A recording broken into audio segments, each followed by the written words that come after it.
a man of extraterrestrial talent. Welcome, Patrick. When did you first learn to play that, then? Well, I never actually learned. I never had a music lesson in my life, but I've been playing a xylophone now for, I think I was 10 when I started, and that's 49 years ago. Okay, well, that tune was called Hurricane, and you composed that yourself, didn't you? Yes, I did, but some time ago. No connection with Hurricane No, Higgins. because I thought it might be. No, I'm afraid not. I do play snooker, but I think my record break is 9, including 2 flukes. So when did you get into the stars, Patrick? Oh, when I was 6 years old, I read a book belonging to my mother, and it just caught my attention. I've always stuck to it. Yeah. And, I mean, the first thing that any astronomer should buy is a telescope, of course, isn't it? No, it isn't, actually. I think unless you can afford a telescope that's really good, it's far better to go start with binoculars. This, in fact, is my first telescope that I had when I was about 11 years old. I saved up for it. It cost £7, 10 shillings, which was quite a lot in those days. And this is a 3-inch refractor. That's to say the lens at the end is 3 inches across. And frankly, I think this is the smallest size of any real use. And you can get smaller refractors, but frankly, I wouldn't go for them at all. I'd make do with binoculars until you can get something like this, or a mirror telescope, a reflector, at least 6 inches aperture.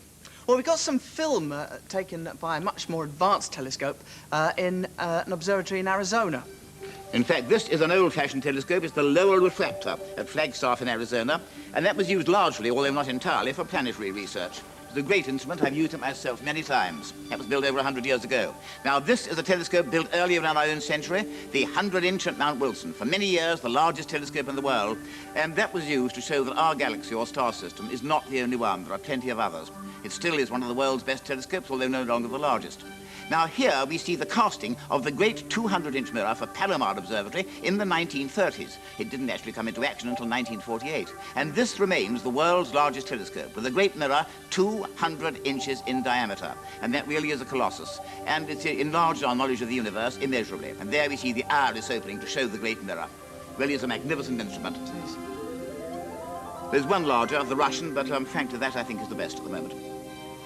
And here we have a new generation of telescopes. This is going to be the Space Shuttle. In fact, the shuttle has already been launched. It's made several flights, as you know. And this is going to carry up a space telescope. And that will enlarge our knowledge considerably. The shuttle's already made several successful test flights. It's part glider, part spaceship, and part aeroplane. It takes off like a spaceship, it glides comes down like a glider, and it will launch the Space Telescope in 1985. And this is a 94-inch reflector, which will certainly enlarge our view tremendously. Such exciting stuff, Patrick. What can we expect from our solar system next? Well, I think the Space Telescope is going to show us a great deal, not only about the solar system, but about the more distant galaxies. And that, you know, is why I called my new book The Unfolding Universe, where the universe is unfolding in front of our very eyes. The next thing, of course, exciting is going to happen in the solar system is the return of Halley's Comet. Yes. And that's due in late 1985. It comes to its nearest to the sun early in 1986. But I'm afraid, you know, although we will see it all right, it's not going to be very spectacular this time. It comes back every 7 to 6 years, but this is not a very good return, not so good as it was in 1910. And if you want to have a really good view of Halley's Comet, I'm afraid you've got to wait until the return of the year 2061, which you may see, but I certainly won't.